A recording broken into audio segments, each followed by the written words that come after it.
Hello student, online DK channel में मैं आपको रीड एग्ज़ाम का जो क्वेश्चन पेपर है वो लेकर के आई हूँ। आप इस क्वेश्चन पेपर को देखेंगे और क्वेश्चंस के कुछ सॉल्यूशंस भी मैं यहाँ पर आपको बताने वाली हूँ, लेकिन आप कमेंट बॉक्स में बताएंगे कि आपके कितने आंसर सही रहे। तो अब हम यहाँ पर देखते हैं क्वेश्चन नंबर जो आपका फर्स्ट है। अंडर द स्वच्छ भारत अभियान के तहत 20 स्वयंसेवक अपने गांव को 8 दिन में स्वच्छ कर सकते हैं। यदि गांव को 5 दिन में स्वच्छ करना है तब कितने स्वयंसेवकों की आवश्यकता होगी। क्वेश्चन बहुत ही इजी आए हैं क्वेश्चंस। आपको बस ये है कि कुछ क्वेश्चंस को समझने की कोशिश करना है। देखिए यहाँ पर 20 स्वयंसेवक है। अब 20 स्वयंसेवक के लिए 8 दिन जो है हम स्वच्छ कार्य कर सकते हैं। 20 स्वयंसेवक लिए गए हैं और ये कितने दिन कर रहे हैं, यहाँ पर 8 दिन वर्क कर रहे हैं। अब इन्होंने बोला है कि कितने स्वयंसेवकों लगेंगे, कि हमने मान लिया x स्वयंसेवक रहेंगे और वो 5 दिन का वर्क। तो यहाँ से आप इसको सॉल्व करके इस तरीके से 5 को भी 4 अट्ठे 32, तो आपका जो बी ऑप्शन होगा वो यहाँ पर सही आंसर होगा। अब यहाँ से हम अगला क्वेश्चन लेते हैं। क्वेश्चन है आपका, पार्थ कार द्वारा झुंझुन से जोधपुर 60 किलोमीटर प्रति घंटे की औसत चाल से 6 घंटे में पहुंचता है। वापस लौटते समय कार की औसत चाल क्या रहेगी। ये जो क्वेश्चन है आपका औसत से लिया गया है। तो इस क्वेश्चन में देखिए यहाँ पर चाल दी हुई है 60 किलोमीटर प्रति घंटा। तो हम यहाँ पर क्या करने वाले हैं, 6 घंटे में पहुँचता है और लौटने में जो औसत चाल है वो आपको निकालना है, और लौटने का जो आपका घंटे और है वो दिए हुए हैं। तो हमें इसमें किस तरह से करना होगा, तो आप करेंगे यहाँ पर 60 किलोमीटर प्रति घंटा हमने ले लिया यहाँ पर कि वो 60 किलोमीटर प्रति घंटा से कितने घंटे में, 6 घंटे में पहुँच रहा था। तो अगर इन्होंने बोला कि 4.5 घंटे लगते हैं, कितने 4.5 घंटे लगते हैं, तो हम इसे 4.5 लिख सकते हैं। ये वाला पॉइंट हटाकर हमने यहाँ 0 लिख दिया। अब इसे आप सॉल्व कर सकते हैं। तो आपका सॉल्व करने पर आने वाला है यहाँ पर 80 किलोमीटर प्रति घंटा। तो इस तरह से ये वाला आपका क्वेश्चन रहेगा। नेक्स्ट क्वेश्चन है आपका कि एक गाँव की जनसंख्या 3 वर्ष पहले 50,000 थी, उसके पश्चात पहले वर्ष में जनसंख्या में 5% की बढ़ोतरी। जब भी जनसंख्या के क्वेश्चन आते हैं तो देखिए सबसे पहले तो आपकी जो है पूरी जनसंख्या कितनी दी हुई है, यहाँ पर 50,000 दी है और हर साल यहाँ पर बढ़ोतरी हो रही है। पहले साल यहाँ पर 5% की बढ़ोतरी हो गई, तो हमने लिखा कि 100 का ये 5% यहाँ पर बढ़ोतरी। फिर अगले साल बोला है यहाँ पर कि 10% घट गई, तो हमने बोला कि 90 हो गई, मतलब 100 में से 90 हो गए।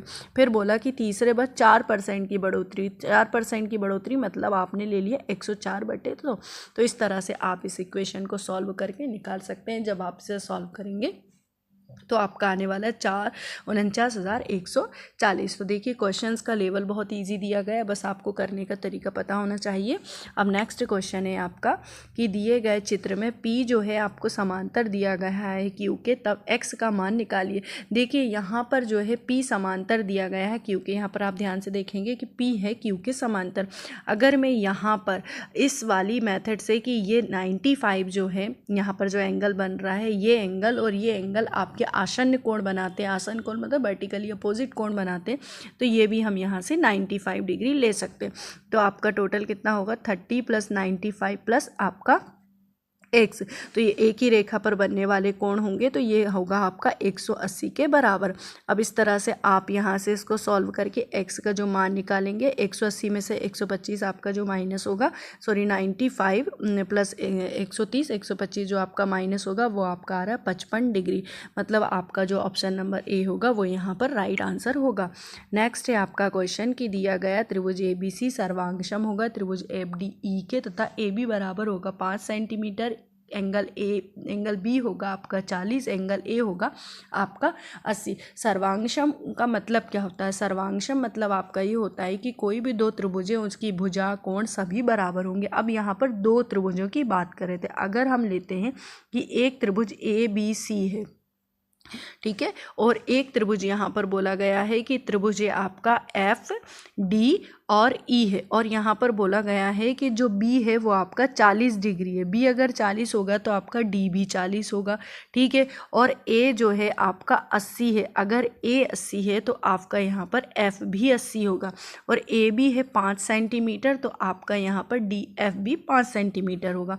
अब दोनों त्रिभुज अगर सर्वांगसम है तो बोला गया है कि इनमें से कौन सा सही है। तो अगर 40 और 80 हम देखें तो 40 और 80 हमारे कितने हो जाएंगे 120, और 180 में से अगर हम माइनस करते हैं तो हमारे पास 60 डिग्री।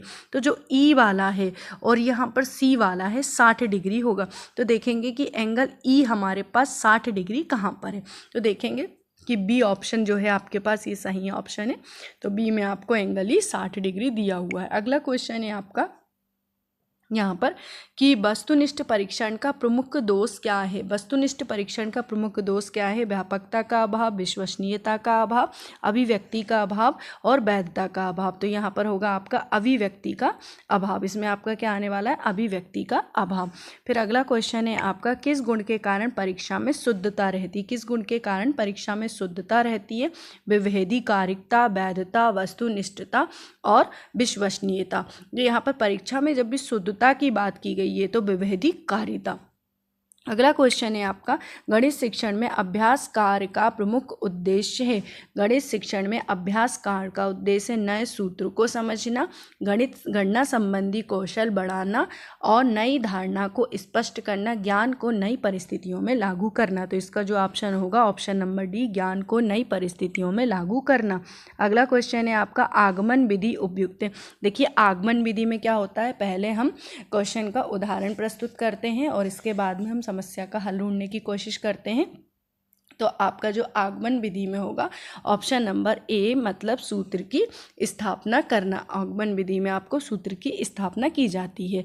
आपका 100 नंबर का क्वेश्चन है गणित की पाठ्यपुस्तकों की महत्वपूर्ण विशेषताएं। गणित की पाठ्यपुस्तक की महत्वपूर्ण विशेषता क्या है। पाठ्यपुस्तक, भाषा एवं शैली, पुस्तक की आकृति। तो ये सारी चीज़ें जो होंगी इनमें होनी चाहिए। तो गणित की पाठ्यपुस्तक में ये सारी चीज़ें आती हैं। फिर आपके अगला क्वेश्चन मैथ के दिए हुए हैं, आगे हैं कुछ क्वेश्चंस, हम आगे से देखेंगे। आप सभी अपने क्वेश्चंस मिलाते रहिएगा, ऑप्शन मिलाते रहिएगा, जितने भी आपके सही होते हैं आप मुझे कमेंट बॉक्स में बताते रहिएगा। देखिए क्वेश्चन का जो लेवल है बहुत ही इजी दिया हुआ है, बस ये है कि आपको भाषा को समझने की कोशिश करनी है। देखिए यहाँ पर दिया गया है क्वेश्चन नंबर 126 की एक परिमेय संख्या का हर उसके अंश से 8 अधिक है। यदि अंश में 17 जोड़ने पर हर में से 1 घटाने पर परिमेय संख्या 3/2 प्राप्त होती है, तब परिमेय संख्या होगी। तो देखिए यहाँ पर इसको करने का एक तरीका ये भी है कि यहाँ बोला है कि जो हर है उसके अंश से 8 अधिक है। जो हर है उसके अंश से 8 अधिक है। हर हमारा 8 अधिक है। अंश में 17 जोड़ने पर और हर में से 1 घटाने पर हमें 3/2 प्राप्त होता है। आप चाहें तो इसको हल करके और आपका अंश और हर निकाल सकते हो, और चाहें तो ऐसे भी देख सकते हैं कि हर अंश से 8 अधिक है। तो इनमें देखिए कि हर जो है 8 ज़्यादा कहाँ पर है। तो देखिए पहला वाला जो ऑप्शन है इसमें 13 में अगर मैं 8 जोड़ती हूँ तो 21 आता है। बाकी किसी ऑप्शन में ऐसा नहीं है। तो आप ये वाला ऑप्शन यहाँ पर सही कर सकते हैं। बाकी मैंने आपको दोनों मेथड बता दी, आप इस वाली मेथड से भी हल निकाल सकते हैं।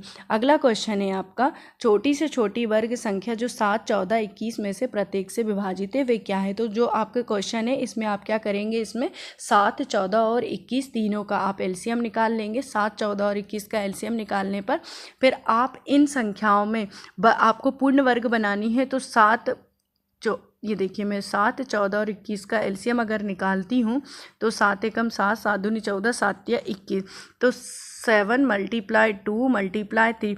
अब यदि मुझे इसे पूर्ण वर्ग बनाना है तो इसमें 7 का मल्टीप्लाई भी करना होगा, 3 का मल्टीप्लाई भी करना होगा, 2 का मल्टीप्लाई भी करना होगा। जो हमारा मल्टीप्लिकेशन में आएगा वो हमारी पूर्ण वर्ग संख्या होगी। तो आपका जो ऑप्शन नंबर बी होगा वो आपका राइट आंसर होगा। नेक्स्ट है आपका कि आपको इसकी वैल्यू फाइंड आउट करनी है।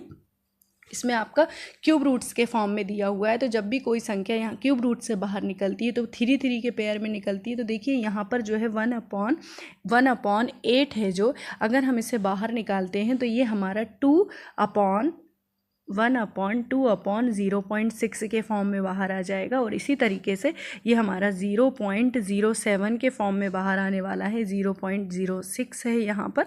अब हम इसे डिनोमिनेटर हमारा जो हर है हमारा ऊपर चला जाएगा। तो 0.06/2 + 0.0 7 रहेगा। अगर हम इसे कैंसिल करते हैं तो ये हमारा हो जाएगा 0.03, और हम इन दोनों को अगर ऐड करते हैं तो हमारा क्या होगा 0.03 और प्लस 0.077, 7 और 3 हमारे 10 होते हैं, मतलब आपका जो आंसर होगा यहाँ पर 0.1। तो आपका इसमें जो होगा 0.1, जो सी ऑप्शन होगा वो यहाँ पर सही होगा। नेक्स्ट है हमारा क्वेश्चन, शंकर मशीन खरीदने के लिए 25,000 रुपये ऋण लेता है। एक वर्ष 6 माह बाद 12% वार्षिक दर से वह कितना धन लौटाएगा, जबकि ब्याज वार्षिक संयोजित है। तो आप यहाँ पर देखेंगे जो ये ब्याज दिया हुआ है ये यहाँ पर आपको चक्रवृद्धि ब्याज के फॉर्म में दिया हुआ है। तो चक्रवृद्धि ब्याज आप सबसे पहले 25,000 का 18 उससे निकालेंगे तो 2 भागों में निकलेगा। सबसे पहले आप 25,000 का 12%, फिर 25,000 का 6%, और जो भी आपका आएगा वो 25,000 में जुड़ जाएगा। तो इस तरह से आपका जो आंसर होगा ऑप्शन नंबर डी होगा 29,680। तो 29,680 आपका यहाँ पर आंसर होगा। राजन 2 छत पंखे 2500 रुपये प्रति पंखे की दर से खरीदे, उसमें से एक पंखे को 15% लाभ से, दूसरे को 8% हानि से बेचा। इस सौदे में कितने प्रतिशत का लाभ या हानि हुआ। यहाँ पर जब भी लाभ या हानि की बात हो रही है तो देखिए उसने 15% लाभ से खरीदा, वो 8% हानि से बेचा। तो दोनों में आपको सबसे पहले यहाँ पर अंतर देखना होगा कि 15% लाभ और 15% और 8% हानि में से आपका अंतर क्या है, तो 7% लाभ। तो इसका आंसर क्या होगा आपको 7% लाभ। ये क्वेश्चन सिर्फ इस तरह से सेट किए जाते हैं कि आप सिर्फ कंफ्यूज हो और सॉल्व करने में आपका टाइम वेस्ट करें, लेकिन ये क्वेश्चन डायरेक्ट हो जाते हैं। नेक्स्ट है आपका क्वेश्चन, 588 मीटर लंबे और 50 मीटर चौड़े एक आयताकार खेत में एक 30 मीटर लंबा, 20 मीटर चौड़ा व 12 मीटर गहरा खोदा जाता है।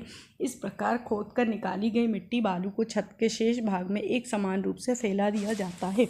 इस खेत की बढ़ी हुई ऊंचाई होगी। इस क्वेश्चन को करने के लिए देखिए आप डायरेक्ट कर सकते हैं कि ये 588 मीटर लंबा है और 50 मीटर चौड़ा है। तो 588 आपका ये 50 मीटर चौड़ा है, और बोला गया है कि एक आयताकार खेत में एक 30 मीटर लंबा और 20 मीटर चौड़ा और 12 मीटर गहरा। तो यहाँ पर गहराई नहीं दी है तो हम यहाँ पर गहराई x ले लेंगे, और बराबर 30 मीटर लंबा, 20 मीटर चौड़ा और 12 मीटर गहरा। आप यहाँ से हल करके x का मान निकाल लेंगे। जब आप इसको हल करेंगे और x का मान निकालेंगे तो आपका जो आंसर होगा ऑप्शन नंबर डी 25 सेंटीमीटर। आपका अगला क्वेश्चन है, एक घनाभ की बीमाएँ 60 सेंटीमीटर, 54 सेंटीमीटर, 30 सेंटीमीटर हैं। उस घनाभ के अंदर 6 सेंटीमीटर भुजा के कितने घन रखे जा सकते हैं। तो देखिए घनाभ की यहाँ पर बीमाएँ दी हुई हैं, तो आपको सिर्फ इसमें क्या करना है 60 × 60, और 60 में आपको 54 से गुणा करना है, फिर आपको 30 से गुणा करना है, 30 से गुणा करना है, और उस घनाभ के अंदर 6 सेंटीमीटर के कितने, हर एक घनाभ के लिए आपको 6-6 सेंटीमीटर के कितने घन रखे जा सकते हैं। तो जब आप इसको हल करेंगे तो आपके पास जो आंसर होगा वो होगा 450। मतलब आपका जो ऑप्शन नंबर सी होगा यहाँ पर सही होगा। अब आपका अगला क्वेश्चन है कि नीचे दी हुई बारंबारता सारणी के लिए 60 किलोग्राम वजन के से कम वजन के व्यक्तियों की संख्या। तो देखिए ये बहुत ही सरल क्वेश्चन है। यहाँ पर देखना है 60 से कम वजन के, तो आपके 7, 10, 5 और 4 ये जो है आपके 7 से कम वजन के रहेंगे। तब हम यहाँ पर आपको 4 और 5 9 और 10 19, 19 और 7 आपका 26। मतलब ऑप्शन नंबर ए आपका सही आंसर होगा। 134 नंबर का जो आपका क्वेश्चन है, इसमें पाई चार्ट में आपको सीमेंट, लोहा, ईंटें और अन्य मजदूरी सभी की दी हुई हैं। आपको यहाँ से निकालना है कि मजदूरी कितने रुपए लगते हैं। यदि कमरे के निर्माण में कुल रुपए जो हों आपके हो तो मजदूरी में कितने रुपए लगेंगे। तो आपका मजदूरी फाइंड आउट करना, बाकी सब आपको दिया हुआ है।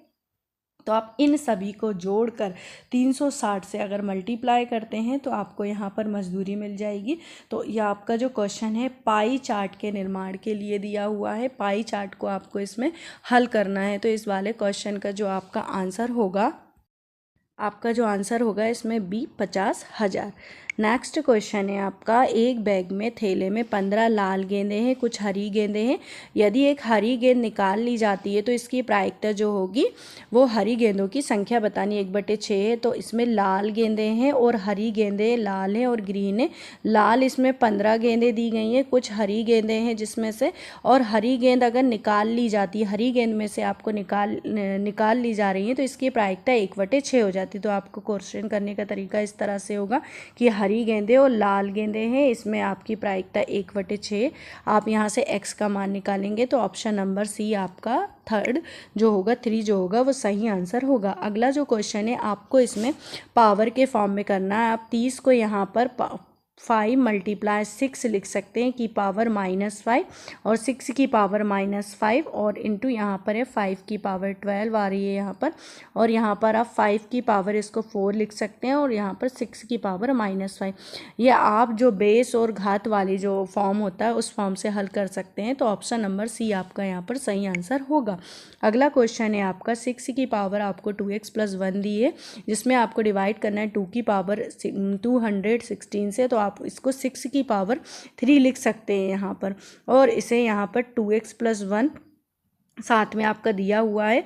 तो 6 की पावर जो आपकी यहाँ पर 3 है, 6 की पावर 2x + 1, 6 की पावर 2x + 1 जो है आपका माइनस आपका यहाँ पर 3 आ जाएगा, इक्वल में आपका 2। अब आप यहाँ से x को सॉल्व कर लेंगे तो जो आपका यहाँ पर आंसर होगा 2x + 1 = 2 + 3 -1, 2 + 3 -1 मतलब 2 + 3 5 -1, तो x = आपका यहाँ पर 2 होगा। तो आपका जो ऑप्शन नंबर बी होगा वो आपका राइट आंसर होगा।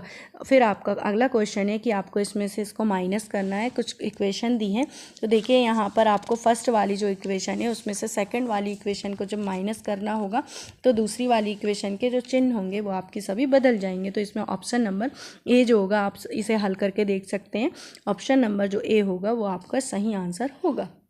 अगला क्वेश्चन है जिसमें आपको फैक्टर्स करने हैं।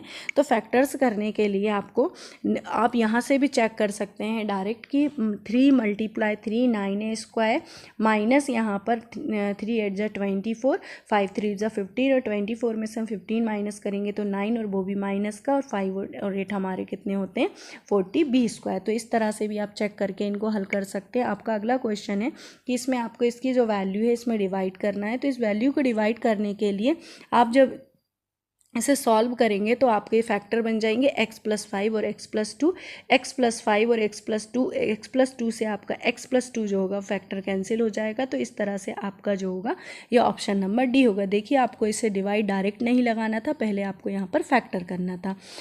आपके ये जो क्वेश्चंस हैं ये मैथ्स के क्वेश्चंस के सॉल्यूशंस थे, और भी हम अच्छे से प्रोवाइड करने की कोशिश करेंगे। अभी आपको हमने आंसर की प्रोवाइड किए, तो सभी लोग आप कमेंट बॉक्स में कमेंट करिएगा कि आपके कितने आंसर्स आपके सही आए हैं।